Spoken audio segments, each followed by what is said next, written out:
안녕하세요. 알짜배기 초등복습 비법의 저자 유혜영입니다. 지금쯤이면 일부 학교들은 방학에 돌입했고 또 몇몇 학교들은 1월 이제 10일 이전으로 아마 방학이 시작될 걸로 생각이 들어요. 네, 부모님도 그렇고 학생 여러분도 그렇고 이번 방학에는 어떻게 또 보내야 되나 생각이 많아질 수밖에 없는 방학인 것 같아요. 코로나 상황이어서 할 수 있는 것들이 상당히 제한적이고 해서요. 그래서요, 오늘은 이제 방학 때 할 만한 공부거리로서의 복습에 관한 말씀을 한번 드려볼까 해요. 그러면요, 질문 한번 드려볼게요. 이제 학부모님 여러분들은 여러분 자녀에게 이번 방학 때 복습을 시키실 예정이신가요? 아니면 예습을 권유하실 예정이신가요? 학생들마다 이제 공부가 되어 있는 정도가 다르고 상황이 다르니까 그런 판단부터 먼저 내리셔야 이제 그다음에는 어떤 교재로 할까? 뭐 어디를 더 중점적으로 할까? 이런 판단이 이제 가능하실 것 같아요. 네, 방학 때 이제 어떤 공부를 해야 될까 결정하는 데 있어서 우리 자녀에게 딱 맞는 그런 정보를 제공하는 자료가 있습니다. 바로 통지표입니다. 통지표가 1년 동안 자기가 공부한 것에 대한 피드백 자료잖아요. 그러니까 학생들도 이제 뭐 내가 매우 잘함을 몇 개 받았나, 또 어떤 거는 매우 잘함이 아니고 뭐 보통임인가, 잘함인가 이런 것들 막 확인하기도 하고 서로 자랑하기도 하고요. 또 담임 선생님께서는 나에 대해서 뭐라고 써주셨을까? 학기말 종합 의견에 또 그런 내용들 관심 있게 보기도 하고 합니다. 한 번은 제가 수행평가를 보고 이제 정리를 하고 있는데 저희 반 한 여학생이 저에게 오더라고요. 그러더니 이렇게 이야기를 합니다. "선생님 저 예뻐하시죠? 저 좋아하시죠? 그리고 제가 이거 열심히 한 거 아시겠죠? 그러니까 저에게 매우 잘함을 주세요." 이렇게 이야기를 하더라고요. 그 모습을 보면서 적지 않은 우리 친구들이 수행평가에 대해서 이렇게 생각할 수 있겠다는 생각이 들었어요. 네, 이것은 수행평가에 대한 일반적인 오해라고 할 수 있어요. 학교에서 이루어지는 수행평가는요, 지필로 이루어지지 않더라도 굉장히 중요한 영역 중 하나예요. 그래서 선생님들이 이제 공을 들여가지고 그 내용을 작성을 하게 되고 평가를 또 실시를 하게 되는데요. 교사들이요, 이제 평가 계획을 할 때 제일 먼저 하는 일이 뭐냐 하면 바로 그 학년에 맞는 성취 기준을 교육과정에서 확인하는 일입니다. 성취 기준이라는 것은요, 쉽게 말해서 이제 국가 수준 교육과정, 그러니까 나라에서 3학년 학생이라면, 4학년 학생이라면, 예, 국어에서, 수학에서 이러이러한 것들을 배워야 한다라는 내용이 써져 있는 그런 문서가 있는데요. 그 중에서도요, 성취 기준은 3학년이라면, 4학년이라면 수학에서, 국어에서 이런 것을 할 수 있어야 된다. 수업을 하고 나서 이런 것은 달성이 되어 있어야 된다. 할 줄 알아야 된다. 하고 밝힌 그런 부분을 말해요. 그래서요, 이제 교육 과정에 나와 있는 성취 기준은요, 주로 뭐뭐 할 수 있다. 이렇게 되어 있습니다. 제가 이제 6학년 수학 성취 기준 몇 개를 한번 말씀드려 보자면요. 분수를 약분, 통분할 수 있다. 분모가 다른 분수의 크기를 비교할 수 있다. 또 분모가 다른 분수의 덧셈과 뺄셈의 계산 원리를 이해하고 그 계산을 할 수 있다. 이런 식으로 되어 있다는 겁니다. 그래서요, 교사는 이렇게 국가 수준 교육 과정에 나와 있는 성취 기준을 중심으로 평가 기준, 평가 내용이라고도 하는데요. 이것을 추출해요. 때로는 그대로 사용해도 되는 것도 상당히 있습니다. 분수를 약분, 통분할 수 있다. 이거를 이렇게 그대로 사용할 수도 있고요. 때로는 여러 개를 결합하기도 합니다. 또 수업에서 하는 활동이랑 연결해 가지고는 문장을 조금 바꾸기도 합니다만, 네, 분명한 것은요. 지금 교육 과정에 나와 있는 성취 기준을 기준으로 평가 기준을 만들어야 되고 그것이 달성됐나를 정확하게 판단하는 것이 수행평가다. 이렇게 생각하시면 되겠어요. 그래서요, 이제 제가 드리고 싶은 말씀은요, 생활 통지표를 이제 온정적인 문서, 그러니까 선생님이 학생에 대해서 어떤 마음을 드러내는 편지와 같은 그런 글로 볼 것이 아니라, 어, 1년 동안, 한 학기 동안 공부한 결과에 대한 피드백 문서다. 이렇게 생각을 하면, 그러면 더 많은 것을 얻고 활용할 수 있다는 말씀을 드리는 것이에요. 그러면 이제 처음에 질문, 그러니까 생활 통지표를 기준으로 방학 공부 계획, 복습 계획을 어떻게 세울 것이냐, 이렇게 얘기를 한다면요. 일단 저는 영어나 수학에 대해서 매우 잘함이 나오지 않은 영역이 있다면, 그 영역이 바로 방학 때 복습이 되어야 되는 영역이라고 생각을 해요. 그래서요, 이제 제가 고학년 담임을 여러 번 하다 보니까 생활 통지표를 이렇게 나눠줄 때 영어 수학에서 특정 영역에 좀 너무 낮은 평가를 받은 학생들은 특별히 좀 따로 얘기를 할 때가 있어요. 철수야, 이번 수화연산 영역에서는 이거 반드시 하고 이제 달성하고 넘어가야 되는 건데 그렇지 못했던 것 같아. 이번 방학에는 분수 연산을 공부해야 돼. 이렇게 얘기를 해주는 거죠. 초등학교 평가는 이제 중학교나 고등학교 평가와 달리 절대평가라고 할 수 있어요. 그러니까 그 과목에서 달성해야 되는 바가 충분히 달성이 되면 매우 잘함, 가장 높은 성취가 이루어졌다라고 판단을 하는 것이죠. 그러니까 학급 전체 학생이 그 과목에 대해서 매우 잘함을 받을 수도 있는 거고 또 모두 다 도달을 못할 수도 있는 것이다. 이렇게 생각을 하시면 되겠어요. 그런데요, 이제 수업에서 기준하고 달성하도록 추구하는 그 목표라는 게 절대평가의 목표라는 게 사실 그렇게 높지가 않아요. 네, 아까 말씀드렸듯이 분수를 약분 통분할 수 있다. 이것을 평가하는 기준이라는 게 막 엄청난 약분과 엄청난 통분을 해야지만 매우 잘함을 받는 것이 아니란 말씀입니다.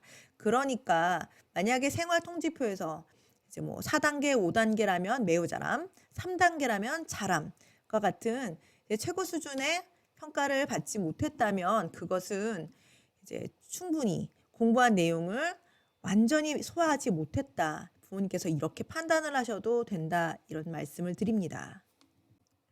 물론 생활통지표가 그렇게 아주 자세한 정보를 제공한다. 또 아주 정확한 정보를 제공한다. 그렇게 말을 할 수는 없을 거예요. 뭐 매우 잘함을 받았다고 해서 이 학생이 완벽하게 모든 것을 안다. 이렇게 판단할 수는 없다는 것이죠. 하지만 이제 좀 어느 정도의 기준은 제공할 수 있다. 이런 말씀을 드려요. 그래서 저는요. 일단 매우 잘함을 수학이나 영어에서 매우 잘함을 받지 않은 학생이라면 그렇다면은 저는 예습을 추천하지 않고요. 그 부분에 분명히 복습이 필요하다는 말씀을 드려요.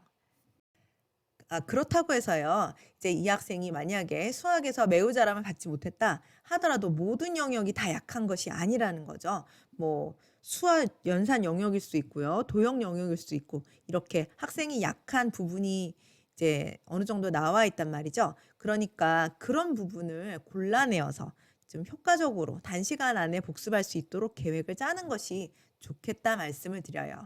만약에 이 학생이 이제 공부를 열심히 해왔는데 특정 영역이 매우 잘하면서 약간 부족한 것 같다.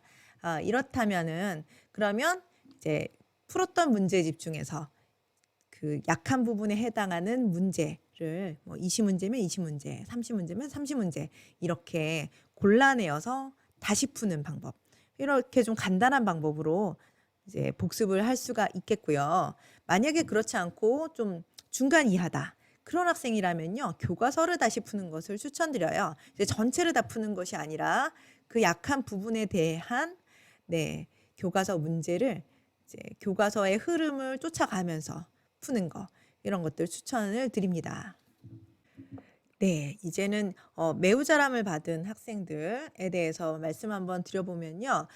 매우 잘함을 받은 학생 중에도 두 가지 부류가 있는 것 같아요. 하나는 이제 충분하니까 다음으로 좀 넘어가자 이런 학생들이 있고 또 한 가지는 매우 잘함을 받았지만 그러나 좀 약한 부분이 있지 않나 학생이나 부모님이 그렇게 판단하시는 경우가 있는 것 같아요. 사실 5, 6학년 이제 특히 수학과 같은 내용은 앞으로의 공부에 미천이다 이렇게 말할 수 있을 만큼 너무나 중요한 내용이 많습니다. 그래서 만약에 학습자나 학부모님께서 매우 잘함을 받기는 했는데 그래도 좀 부족한 부분이 있지 않나 이런 판단이 드신다면요. 그건 그냥 넘어가서 예습을 할 일이 아니라 일단 복습을 하는 것이 더 맞다고 저는 생각을 합니다. 그런데 이 학생들 같은 경우에는 전혀 이제 기반이 없는 그런 상황은 아니고 개념과 개념 사이에 좀 혼돈이 있거나 약하거나 그런 것이잖아요. 그러니까 이런 경우에는 심화 문제집 이런 거 선택해 가지고요. 심화 문제집에서도 뭐 이제 좀 너무 부담되지 않는 선으로 좀 골라서 풀 수도 있는 것이고, 또 심화 문제집을 보면 이제 무조건 심화가 쭉 나오는 것이 아니라 앞에 개념을 좀 다시 다지고 나서 그것을 활용해서 심화로 이렇게 넘어가게 되어 있잖아요. 예, 그 과정을 좀 거쳐갈 수 있도록 해보는 것도 좋지 않나 생각이 듭니다. 네, 지난 학년 동안에 배웠던 영어나 수학의 내용이 충분하다. 우리 학생이 잘 이해를 했고 소화를 했다라고 판단이 되신다면, 그러면 이제 예습을 하는 것을 추천을 드립니다. 네, 만약 예습을 하기로 선택을 하셨다면 이제 배우지 않은 상태로 그 내용을 공부를 하는 것이니까 굉장히 양이 이제 적고, 예, 깊이가 깊지 않고 가벼워도 좋다고 생각을 합니다. 학생이 학기 중에 그 내용을 배웠을 때 너무 낯설지 않을 정도, 또 의문점이 어느 정도 있는 정도로 놔두셔도 상관이 없다. 저는 이렇게 생각을 해요. 이제 저희 아이 같은 경우에는 6학년이 끝났을 때 이제 남아있는 문제집을 마저 다 풀어서 완전히 끝을 내게 하고, 그리고 나서 남는 시간들 이제 졸업하고 나면 시간이 좀 남잖아요. 그때 진학하게 되는 중학교의 교과서를 이제 구해다가 한번 스스로 진도를 나가면서 예습을 해보도록 했었어요. 하루에 2장 이런 식으로요. 이제 교과서도 보면은 앞에 개념에 관한 내용이 있고 그것을 연습할 수 있는 그런 문제가 있고 이런 방식으로 이제 배치가 되어 있잖아요. 그러니까 거기에 따라서 쭉 이제 진도를 스스로 한번 진행을 해보고 잘 모르겠으면은 이제 질문을 해라 이렇게 이야기를 했는데요. 굉장히 어려워했었습니다. 제가 마이너스가 나오고 또 이제 문자가 도입되고 하니까 굉장히 힘들어하는 모습 보이고, 며칠 전에 물어봤던 거 또 물어보고 또 물어보고 자꾸 그렇게 하면서 좌충우돌했었는데요. 그런데 이제 중학교 진학하고 나서 하는 이야기가 이제 질문투성인 상태로 잘 모르는 상태로 그렇게 학교에 가서 배우니까 훨씬 더 이렇게 명확해진다. 그런 이야기를 하더라고요. 그래서 그때 좀 고생스러웠지만은 이렇게 미리 혼자서 좀 해봤더니 좋았어, 엄마. 이렇게 얘기를 하더라고요.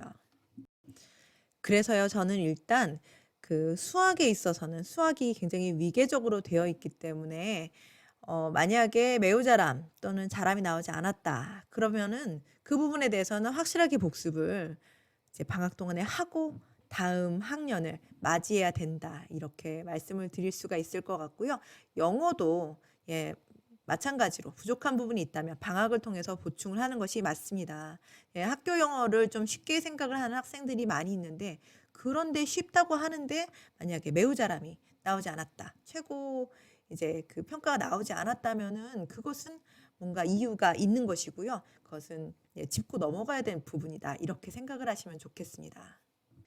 매우 잘함이 안 나왔다고 해서 새롭게 안 다니던 영어 학원을 다녀야 되고 어디서부터 해야 될까 막 처음부터 엄청난 양을 해야 되겠다 이렇게 생각을 하지 마시고, 이제 어떤 부분에서 매우 잘함이 나오지 않았나 교과서를 한번 찾아서 보시고 그것이 어휘일까 아니면 뭐 문법에 관한 내용일까 이렇게 좀 확인을 하셔가지고 그 몰랐던 내용 자체를, 몰랐던 문장 자체를, 몰랐던 어휘 자체를 학생이 다시 한번 짚고 넘어갈 수 있도록 그렇게 해주시는 것만으로도 네, 좋겠다 생각을 합니다. 어떤 학생이 공부를 잘한다는 것에 대해서 저는 그 학생이 다음 학년, 그 다음 학년의 내용을 미리 알고 있냐라기보다는요, 지금 나이에서 지금 배우는 내용에서 얼마나 그 내용을 깊이 있고 정확하게 알고 있느냐, 그리고 그것을 얼마나 정확하게 알아서 활용하고 다른 곳에 응용할 수 있느냐라고 생각을 합니다. 그래서 이번 방학이 우리 자녀들의 좀 깊이가 부족하거나 이제 공부한 내용에 있는 구멍들을 메울 수 있는 시간이라고 생각하고요. 그런 부분들을 찾아내는 데 도움을 받을 수 있는 것이 바로 생활통제표가 아니겠나 이렇게 말씀을 드립니다.